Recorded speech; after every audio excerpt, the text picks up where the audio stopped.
जय हिंद दोस्तों। आज हम लोग बात करने वाले हैं क्लास 10 सामाजिक विज्ञान में नागरिक का एक इम्पोर्टेंट चैप्टर के बारे में, जो है लोकतंत्र के परिणाम।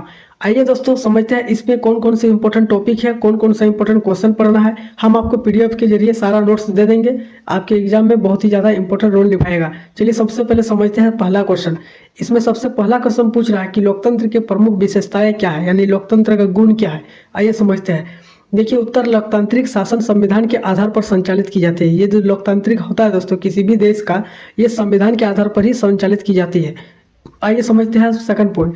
इस व्यवस्था में नागरिकों को कुछ मौलिक अधिकार भी प्राप्त होते हैं। लोकतंत्र जो भी देश लोकतांत्रिक होगा, उसमें इस व्यवस्था में नागरिकों को कुछ अपना अधिकार प्राप्त होगा, जिसे मौलिक अधिकार कहते हैं। देखिए थर्ड पॉइंट, देखिए यहाँ पर कह रहा है कि इस व्यवस्था में शासन का संचालन जनता द्वारा चुने गए प्रतिनिधि से ही होता है। यानी ये जो लोकतंत्र है, इसमें इसका जो विशेषता है, तो इस व्यवस्था में शासन का संचालन जो होती है वो जनता द्वारा चुने गए प्रतिनिधि से ही होता है। आइए यहाँ पर समझते हैं 4 पॉइंट। यह व्यवस्था समानता के सिद्धांत पर आधारित मतलब होता है। ये व्यवस्था क्या है, समानता के सिद्धांत पर आधारित है। आइए समझते हैं क्वेश्चन नंबर 2 की ओर। लोकतंत्र को सबसे बेहतर शासन कहा गया है, अथवा लोकतंत्र के प्रमुख गुणों का वर्णन आपको करना है। ये अथवा में आपको कभी कभी क्वेश्चन पूछ सकता है, लोकतंत्र को सबसे बेहतर शासन क्यों माना गया है। किसी भी देश का जो लोकतांत्रिक देश होता है, कोई भी देश, तो लोकतंत्र को अच्छा शासन क्यों माना गया है, या फिर इसका प्रमुख गुण क्या होता है। आइए समझते हैं। यहाँ देखिए कि लोकतंत्र में गलतियों को सुधारने का मौका मिलता है दोस्तों। ये जो लोकतंत्र होता है, इसमें जो कोई आदमी गलती करता है एक बार, तो उसे सुधारने का भी मौका दिया जाता है।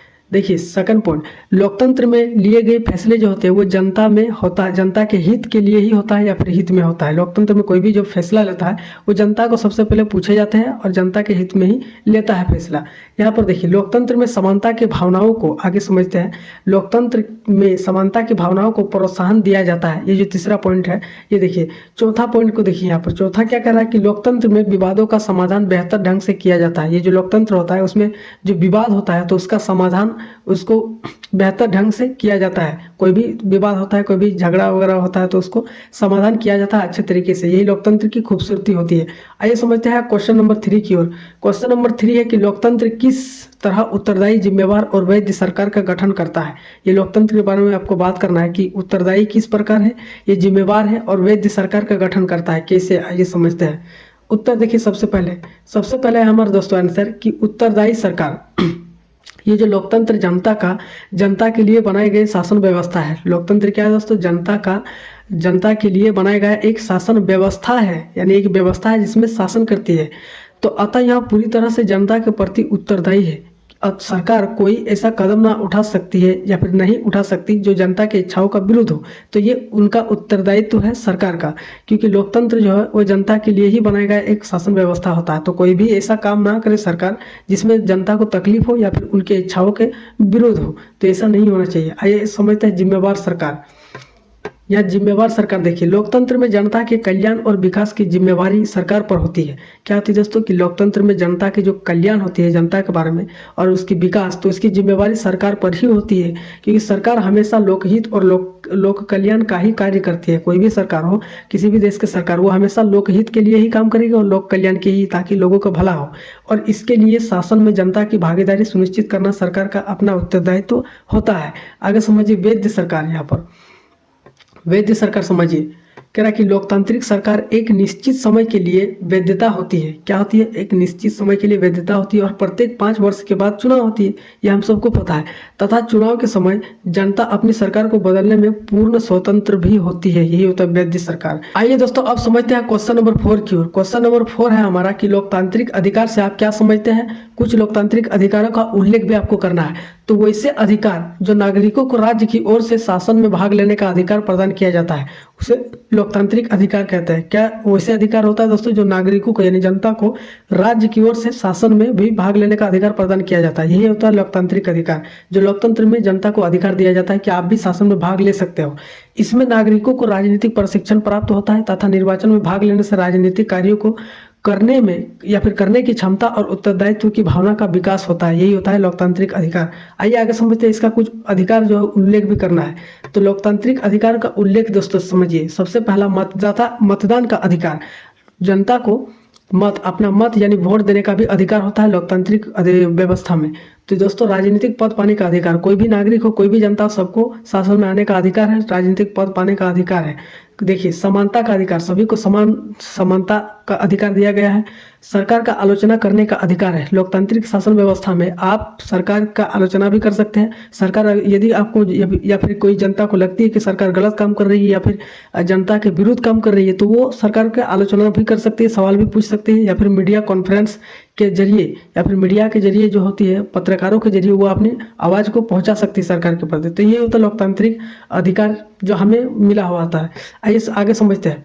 क्वेश्चन नंबर 5 यहाँ पर देखिए, कह रहा है कि भारत में गरीबी की क्या कारण है। ये जो भारत में दोस्तों इतना गरीबी है उसका कारण क्या है। तो सबसे पहला जो हमारा जनसंख्या वृद्धि, ये क्या होता है, देखिए कि तीव्र गति से बढ़ती हुई जनसंख्या गरीबी का मूल कारण है। गरीबी का मूल कारण है दोस्तों कि जनसंख्या जो है भारत में तीव्र गति से बढ़ रही है, क्योंकि देखिए हम लोग चाइना को भी पार कर चुके हैं, पीछे छोड़ चुके हैं। पहले चाइना नंबर 1 पर था जनसंख्या के मामले में, यानी जनसंख्या मतलब होता है कि किसी देश की जो आबादी होती है यानी लोग सबसे ज़्यादा होते हैं, तो भारत उसे पार कर चुका है और नंबर 1 यानी फर्स्ट पोजीशन पे है दोस्तों भारत, जिसका जनसंख्या ना जाने अभी 150 करोड़ से भी ज़्यादा है। तो समझ सकते हो आप लोग कि जनसंख्या वृद्धि कितना हो रही है, क्योंकि जिस रफ्तार से जनसंख्या वृद्धि हो रही है उस गति से रोजगार में वृद्धि नहीं हो रही है, इसीलिए यहाँ पर गरीबी ज़्यादा हो रही है, लोगों को रोजगार नहीं मिल रहा, काम धंधा नहीं मिल रहा, तो यहाँ पर गरीबी भी हो रही है ज़्यादातर। आइए, क्योंकि जनसंख्या विस्फोट हो जाएगा लेकिन उतना तेज़ी से तो रोजगार तो नहीं मिलेगा ना। आइए समझते हैं आगे। रोजगार में कमी, यहाँ पर देखिए हमारे देश में रोजगार की भीषण कमी है, जो गरीबी का सबसे बड़ा कारण भी हो सकता है, जैसे कि हमने आपको बता दिया। ये देखिए आगे समझते हैं। भ्रष्टाचार, यहाँ पर भ्रष्टाचार, गरीबी को बढ़ावा देने में भ्रष्टाचार महत्वपूर्ण भूमिका निभा रही है, क्योंकि इसके कारण कोई भी काम सुचारू रूप से नहीं हो रही है। अगर ज़्यादा किसी देश में अगर मान लीजिए जनसंख्या ज़्यादा होगा तो वहाँ भ्रष्टाचार भी होगा, लोग चोरी डकैती करना शुरू करेंगे, क्योंकि उनको काम धंधा तो मिलेगा नहीं, तो लोग वैसी को काम अपना मान लेंगे और ठगेंगे लोगों को, तो भ्रष्टाचार भी वहाँ पर बढ़ता है। अशिक्षित, गरीबी का एक यहाँ भी कारण है दोस्तों कि लोग अशिक्षित हैं, शिक्षित नहीं है। आर्थिक विषमता, यहाँ पर देखिए इंपॉर्टेंट पॉइंट, गरीबी का मुख्य कारण जो होता है वो आर्थिक विषमता है। क्यों? क्योंकि हमारे देश के आधे से अधिक संपत्ति जो है वो कुछ ही लोगों के पास केंद्रित है। यहाँ सभी लोगों को समान कार्य के लिए समान वेतन नहीं मिलता है।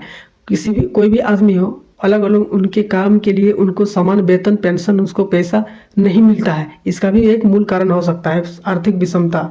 आगे देखते हैं क्वेश्चन नंबर 6 की ओर। कह रहा है कि लोकतंत्र किस प्रकार नागरिक की गरिमा और आज़ादी को सुरक्षित रखता है। दोस्तों ये जो लोकतंत्र है किस प्रकार नागरिक की गरिमा और उसकी आज़ादी को सुरक्षित रखता है, आइए समझते हैं। तो लोकतंत्र में प्रत्येक व्यक्ति को समान रूप से जीने का अधिकार है, ये हम सबको पता है। इस व्यवस्था में नागरिकों को भाषण देने और विचार व्यक्त करने की भी स्वतंत्रता होती है, क्योंकि लोकतंत्र में कोई भी व्यक्ति हो, कोई भी नागरिक हो, वो स्वतंत्र होकर भाषण दे सकता है, वो विचार व्यक्त करने की भी स्वतंत्रता होती है। थर्ड देखिए, इस व्यवस्था में कोई भी व्यक्ति देश के अंदर स्वतंत्र होकर घूम फिर सकता है, यह हमारा अधिकार होता है दोस्त। कोई भी व्यक्ति देश के अंदर घूम फिर सकता है एकदम फ्री होकर के। तो इस व्यवस्था में सभी धर्मों और वर्गों को समान अधिकार मतलब होना चाहिए, या फिर दिया भी गया है। ऐसा बात नहीं है, सभी धर्मों को सरकार जो होती है वो समान रूप से समान दृष्टि से देखती है, किसी के पास पक्ष या फिर विपक्ष नहीं करती है, हीन दृष्टि से नहीं देखती है, सभी को समान दृष्टि से देखती है लोकतांत्रिक शासन व्यवस्था में। आइए समझते हैं क्वेश्चन नंबर 7 की ओर। लोकतंत्र किस स्थितियों में सामाजिक विविधता को संभालता है और उनके बीच साम्राज्य में से बैठाता है। तो देखिए उत्तर, लोकतंत्र विभिन्न भाषाओं को विकास करने का अवसर देता है। ये जो लोकतांत्रिक देश होता है कोई भी अलग अलग भाषाओं को विकास करने का अवसर देता है कि आप अपनी भाषाओं को प्रचार कर सकते हो, आगे बढ़ा सकता हो।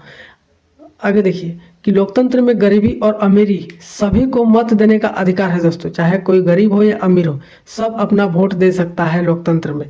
तो लोकतंत्र लैंगिक असमानताओं को कम करने का प्रयास करती है। जो लैंगिक असमानता होता है दोस्तों यहाँ पर उसको भी कम करने का प्रयास करती है। लोकतंत्र में आगे देखिए, लोकतंत्र में सभी धर्मों को समान आदर दिया जाता है, किसी का अनादर नहीं किया जाता है। लोकतंत्र जातिवाद और छुआछूत मिटाने में सहायक होता है। ये जो जातिवाद, लोग अपने जाति को उच्च दूसरे जाति को नीच मानने लगते हैं, छुआछूत करते हैं कि तुम छोटे जाति से हो, मैं बड़े जाति से हूँ, तो यहाँ पर भी छुआछूत होता है, तो इनको भी मिटाने में सहायक होता है ये लोकतंत्र। तो दोस्तों हमारा चैप्टर जो होता है वो यहीं पर ख़त्म होता है। तो दोस्तों आई होप आपको वीडियो अच्छी लगी, तो मिलते हैं नेक्स्ट वीडियो में, तब तक के लिए जय हिंद।